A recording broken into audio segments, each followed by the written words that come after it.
Hello and welcome to a Health Podyssey. I'm your host, Alan Weil.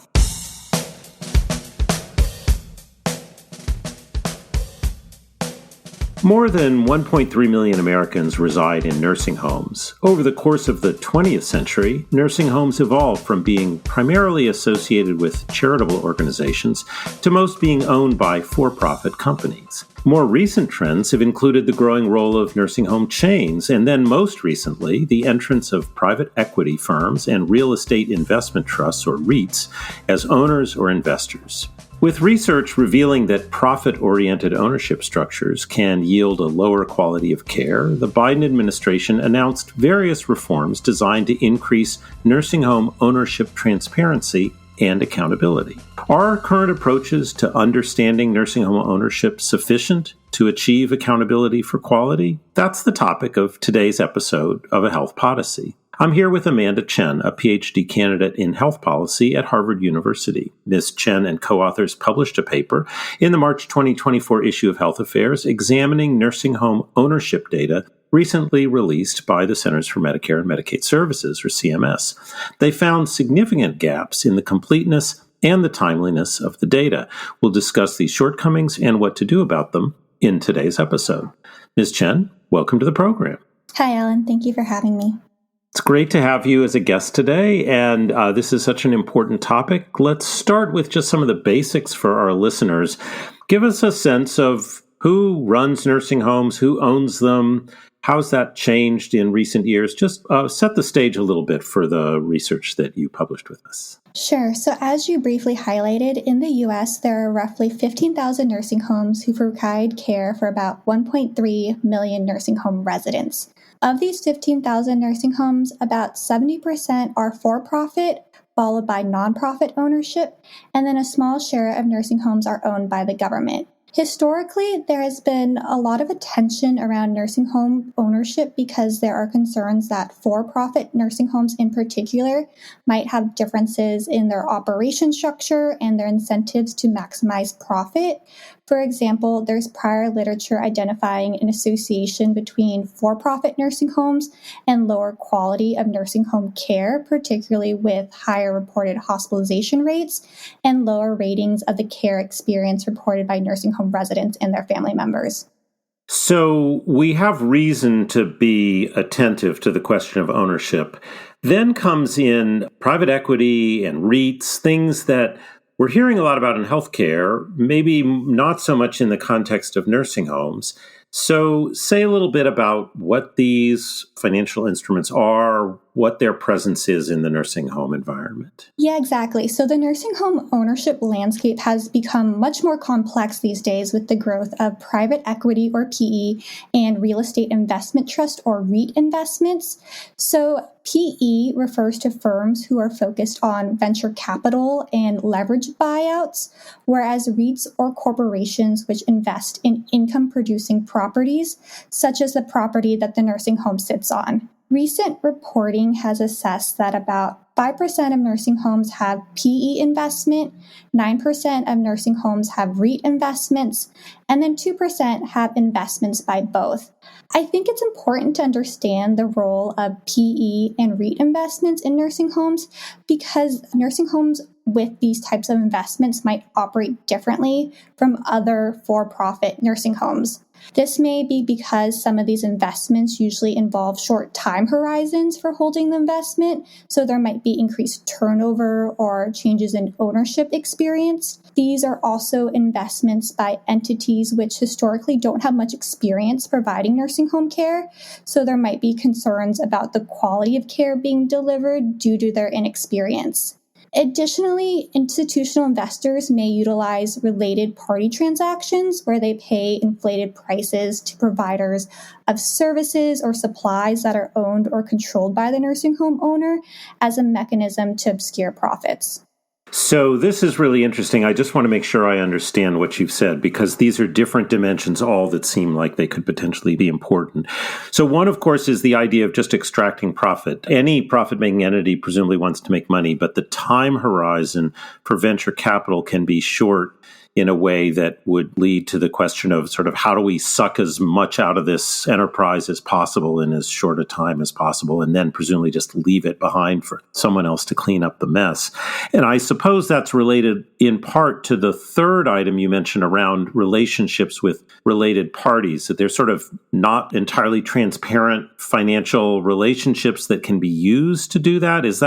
Am I getting that relationship about right? Yeah, I think there's the two components you highlight. One related about the short time horizon, so they have incentive to kind of get their foot in the door, make as much profits as possible, and get out. And then the second is the way that they might maximize their profits or obscure profits is that they can pay prices to entities which are linked to the nursing home owner, but there might not be a clear pathway to identify, what these relationships actually look like.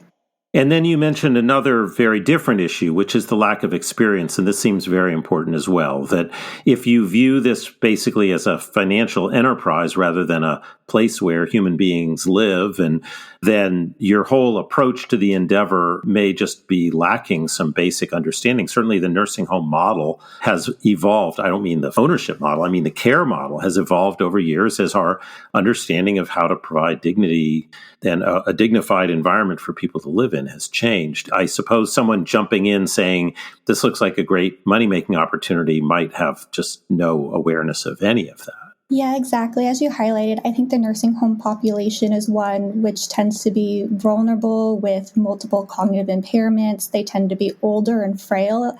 And so the care needs of these residents is unique. And for an entity who doesn't have experience providing this care, I think that's concerning for them to just jump in and expect, results or to understand the care processes in these facilities from day one.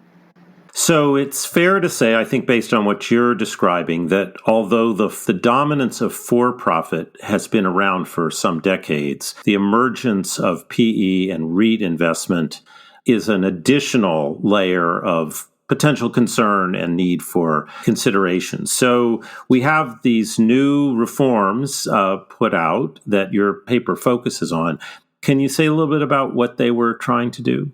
Sure. So just to highlight what we were trying to do in this study is that we were trying to leverage new publicly released data in 2022 by the Biden administration. And just to provide some context about what the reform was and why the Biden administration announced this.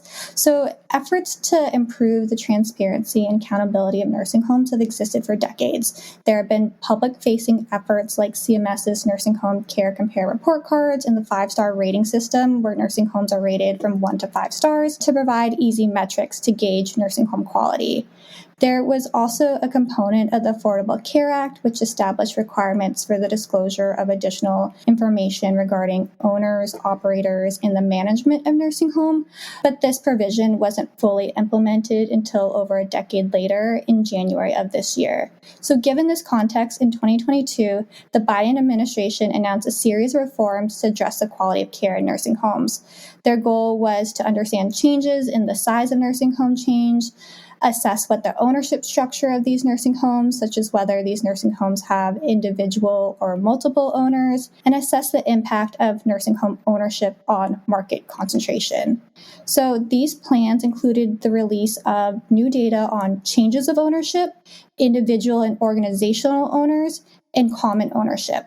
To provide some details about these new data, CMS in 2022 released a skilled nursing facility changes of ownership file, which provides data on mergers, acquisitions, consolidations, and changes of ownership dating back to 2016 to understand how these ownership structures are changing over time.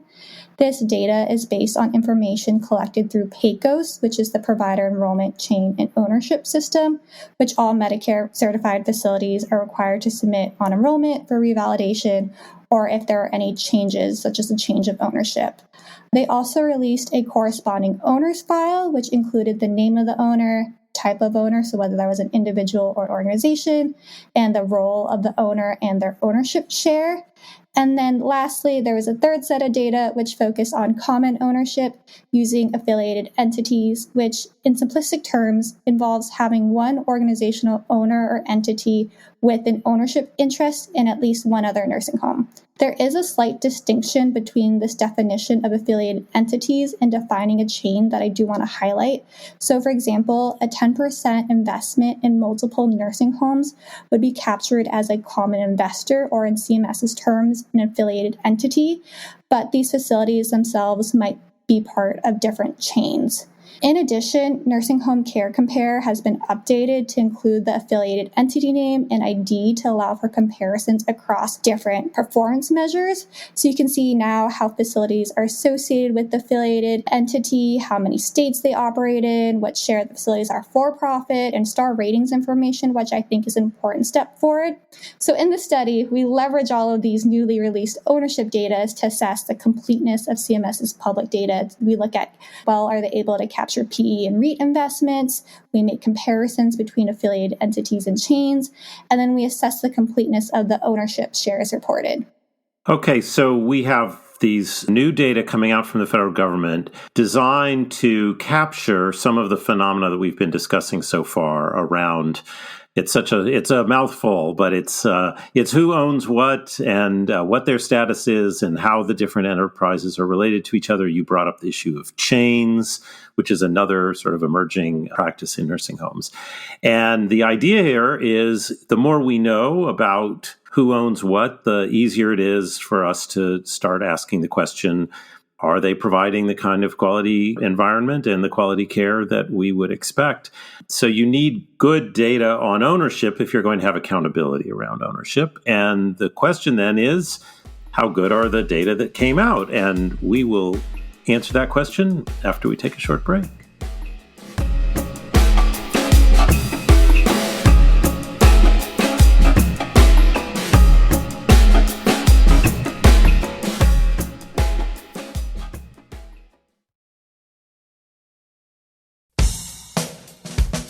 And we're back. I'm speaking with Amanda Chen about the new data from CMS on nursing home ownership. We've thus far described the importance of having accurate information regarding the role of private equity and real estate investment trusts, PE and REITs, and the complicated relationships of ownership and investment that can occur across these. And so the Biden administration says, here's the data.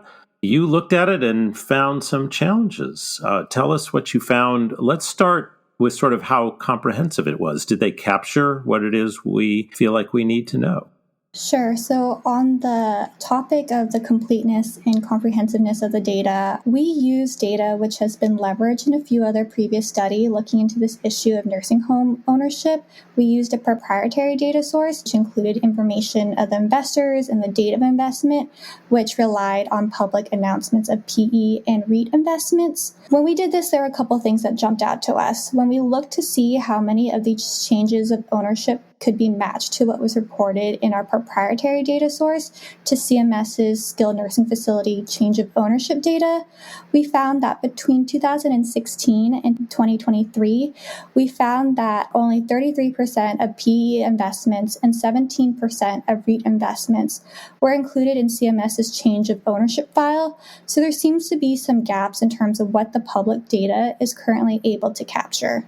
And this is I know we're not a methods podcast here, but you're looking at proprietary information. The federal government is looking at self-reported information. What is it that they're reporting out? Yeah, so as I mentioned before, there's this PACOS form, which is the provider enrollment form that all nursing facilities would complete when they first enroll or for certification or if there's a change of ownership. And so these are forms that are self-reported by the nursing home. So based on your analysis, when the federal government releases this self-reported data, it's missing a lot of transactions that the proprietary source has identified. Yes, exactly. Yeah, there seems to be some gaps in our knowledge in terms of what CMS's public data is currently able to capture based on the self-reporting by nursing homes. Okay, that's helpful. And then there are also issues that you identified around timeliness and the accuracy. Say a little more about those if you could. So in another analysis, we looked at the owners reported in CMS's public ownership file to understand how many of these facilities had at least one owner with an ownership interest reported, as well as how many didn't report a specific ownership percentage to highlight potential gaps in the currently reported information. What we found was that there was a lot of variation in the data. Some chains had many facilities which reported at least one owner, while others had only a few facilities in the chain with at least one owner listed.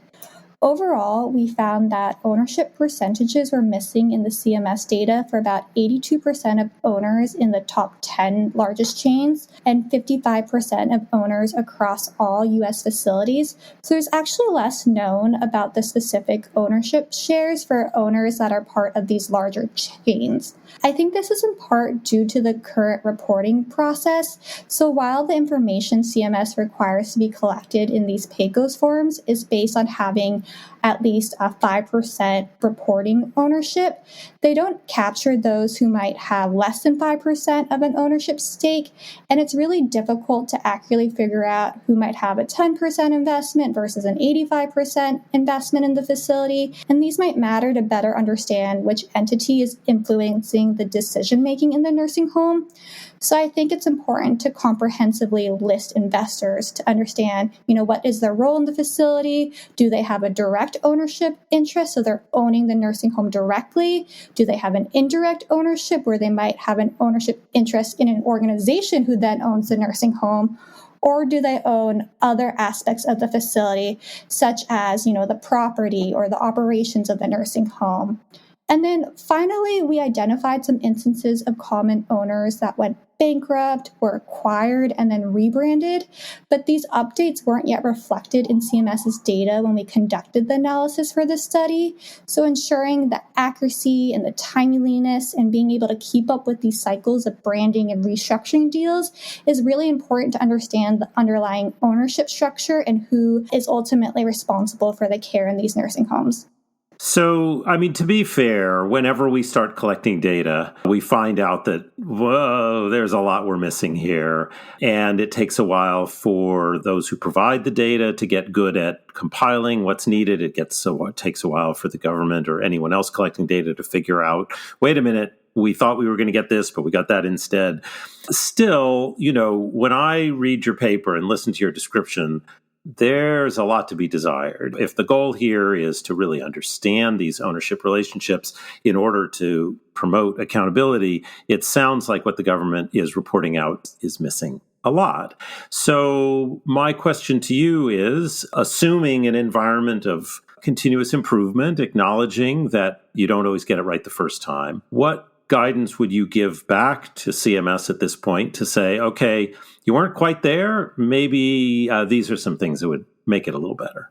Great question. I think we have several recommendations. So one of the stated goals of the Biden administration when they released this new nursing home ownership data was to be able to track and identify owners and operators across states to identify nursing homes who had previous problems with promoting and ensuring resident health and safety. So in this study, we identified that there were some large common owners who had poor safety records and a history of quality issues, but they had been allowed to purchase additional nursing homes without real penalty or additional scrutiny. I think this is really concerning because there's not a system in place currently for regulators and policymakers to take action to understand who these owners are and what is their history of meeting quality standards. So I think ultimately it'll be important for CMS to prevent these investors with a history of poor performance from acquiring these facilities without additional review or auditing to ensure the safety and protection of these nursing home residents. Other recommendations include getting a better understanding of the nursing home structure. For example, the current data cannot be used to identify the hierarchy or structure of ownership levels within the nursing home. These are really intricate webs of situations where an entity might own a percentage of a company that then owns a share of the nursing home, and it's almost impossible to disentangle all of these potential levels. Additionally, it's not possible to easily trace the chain of ownership up to identifying the parent owner, who might ultimately be responsible for the decision-making of the nursing home. To CMS's credit, there are a few changes that are new to 2024 that I'd like to highlight. So first, there was a CMS final rule which went into effect in January 2024. This rule included formal definitions of PE and REITs. So on Form CMS 855A, which is the form used to collect the required PAYCOS information, nursing homes will be asked to self-report this information using new checkboxes to indicate whether the nursing home has PE or REIT investments based on the definitions provided in CMS's final rule. I think this is a really promising development and an important step forward in getting better data about which nursing homes have PE or REIT investment, because they weren't asked that previously. It wasn't collected as part of this change of ownerships in the data that we had looked at during the study. This updated form also requires that each entity which is reported to have an ownership interest or managing control in the nursing home indicate whether they're like a bank or financial institution. Are they a consulting firm? Are they a medical provider or supplier, a medical staffing company? I think these all help to better understand and collect more granular data about these potentially very complicated ownership structures, though I will say there might be some concerns that remain if perhaps facilities skirt the disclosure requests or if they restructure to avoid certain ownership categorizations. So I think that'll be important to keep an eye on as this data is collected, monitored, and analyzed. Well, it's good to hear that there are already improvements being made, but the picture you paint, I think, is a really important one to understand. It is striking that, as in many fields, it's a relatively small number sometimes of what you would call bad actors who just have a pattern of doing a lousy job, and our ability to identify the role they're playing in the process seems important, and putting up barriers to them playing a bigger role without more scrutiny, that seems important too. And then I'm also thinking, I mean, we focused on quality, but of course, the part of the reason nursing homes have been scrutinized for decades is because they're expensive. They need a trained staff to provide services to what's a high need population. But we want to know if they're getting enough money to do what we're asking of them. And if the money's going off in places that we can't figure out because of complex ownership structures, then it's pretty hard to interpret their claims that they should be paid more. And these are, of course, enterprises that are primarily paid by public payers. So the rationale for accountability seems pretty high. In the end, I guess my closing question to you, you've mentioned some improvements. Do you see us getting a clearer picture of the role of PE and REITs and their tie to quality? Do you see us sort of having a fuzzy lens, but the lens is getting sharper? Or do you think it's as you alluded to, sort of a game of cat and mouse, that they'll sort of continually be able to skirt the reporting and we'll kind of never know? I think in the last few years, with the release of these public data, there have been important step forwards in having, numbers to crunch to figure out, just how complete are these data. Is the data timely? Is it up to date? How accurate are these organizations and entities? Are there compliance with these reporting sources? And so I think that the picture has become clearer over time, and it seems that there are a lot of initiatives and work being done in the nursing home landscape to improve upon this picture. I think moving forward with, some of these new checkboxes about, what types of owners these are they PE or REITs or something else, will continue to enhance our understanding of this landscape to ultimately understand, what are the effects on quality? How does an ownership by a PE or REIT investor influence the quality of care that is received? Are the payments, as you suggested, by Medicare and Medicaid adequate to cover the cost of providing care for these residents, given concerns about how profits or the flow of money might be obscured in some of these really complex ownership structures? And so I think it's a really promising field and one to continue to assess, monitor, and see how the landscape shapes up. Well, great. And we will be here to publish the results of that analysis because this really is of great interest. Ms. Chen, thank you so much for the analysis, the writing the paper, and submitting it to us. And thank you today for being my guest on Health Podyssey. Thanks for having me today. Thanks for listening. If you enjoyed today's episode, I hope you'll tell a friend about a Health Podyssey.